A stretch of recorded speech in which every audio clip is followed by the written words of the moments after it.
Imagine this. Your alarm goes off Monday morning. You wake up tired, rush to work, grind for 8 or 10 hours, and finally your paycheck arrives. For a moment, it feels good, but within a few days, the money disappears. Rent, food, bills, insurance, maybe a car payment, and suddenly you're waiting for the next paycheck again. If this sounds familiar, you're not alone. Studies from the Federal Reserve have repeatedly shown that a large percentage of working adults live paycheck to paycheck, even people earning solid salaries, which raises an uncomfortable question. If jobs are supposed to create financial stability, why do so many people feel stuck? Here's the thing. Your job wasn't designed to make you rich. It was designed to make you productive. That's not a conspiracy. It's just how the system works. There are only 24 hours in a day. When your income depends on working hours, there's a natural ceiling. Even if you get promotions and raises, your earning potential is still tied to your time. It's like running on a treadmill. You can run faster, you can run harder, but you're still on the treadmill. Now compare that with ownership. Ownership creates leverage. When you own assets, stocks, businesses, digital products, real estate, imagine trying to fill a swimming pool with a bucket. Every day you carry water from a well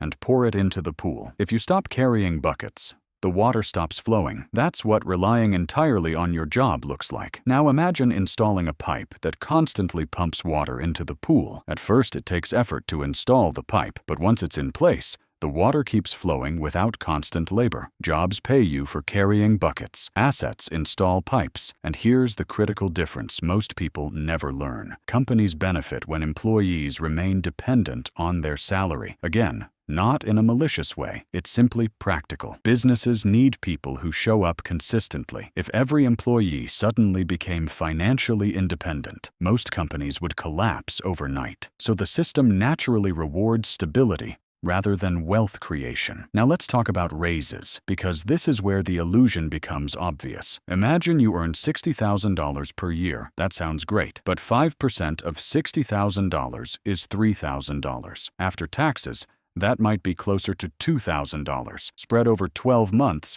that's about $170 per month. It's helpful, sure, but it doesn't dramatically change your life. Now compare that to building an asset producing $500 per month. That's $6,000 per year. And unlike a salary raise, that asset income can grow. This is why wealthy people focus heavily on ownership. Ownership breaks the time income ceiling. There's also another structural difference most employees never think about: taxes. Employees are taxed first. Then they spend what's left. Investors and business owners often have more flexibility. They can reinvest profits, deduct expenses, or structure income differently. Over decades, that difference compounds. But even taxes aren't the biggest trap. The biggest trap is lifestyle inflation. Here's what happens to most people. They get a raise and immediately upgrade their lifestyle. Maybe they move into a nicer apartment. Maybe they buy a better car. Maybe they eat out more often. At first, these upgrades feel amazing, but within a few months, they become normal. Psychologists call this hedonic adaptation. Humans quickly adapt to improved circumstances. What once felt like luxury becomes the new baseline, and when that happens, your expenses rise alongside your income. So you're earning more, but you also need more money just to maintain your lifestyle. The treadmill speeds up. Let's visualize this with two characters, Alex and Morgan. Alex follows the traditional path. Good job, steady raises, promotions over time. Alex works hard and eventually reaches a six-figure salary. From the outside, it looks like success.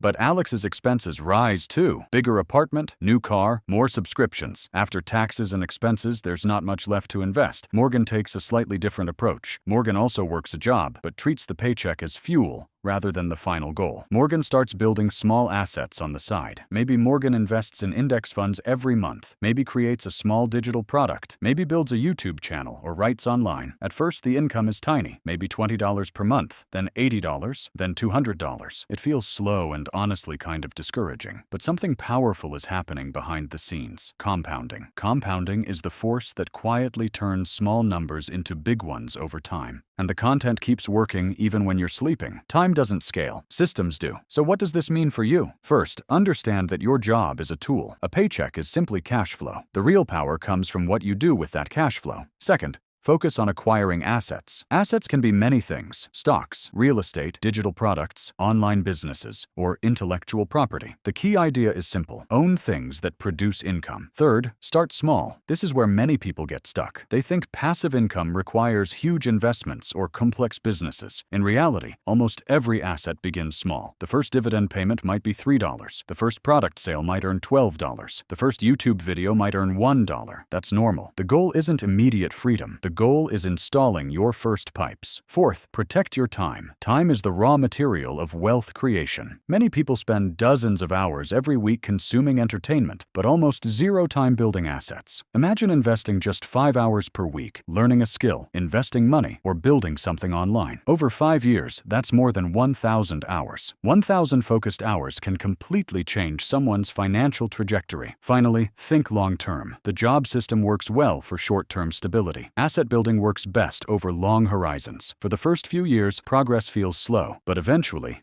compounding takes over and growth accelerates. This is why financial success often looks sudden from the outside. Someone appears to get lucky overnight, but what you're really seeing is years of invisible progress finally becoming visible. And here's the good news. You don't have to quit your job tomorrow. In fact, most wealthy people started exactly where you are, working a normal job. The difference is how they used their income. They didn't treat their paycheck as the destination. They treated it as fuel. Fuel to buy assets, fuel to build systems, fuel to create income streams that don't depend entirely on their time, because the ultimate goal isn't just making money. The goal is freedom. Freedom to decide how you spend your time. Freedom to work on projects you actually care about. Freedom to step away without financial panic. And that journey usually begins with a simple shift in thinking. Stop seeing yourself only as a worker. Start seeing yourself as an owner, because once you start installing pipes instead of carrying buckets, your financial life begins to change.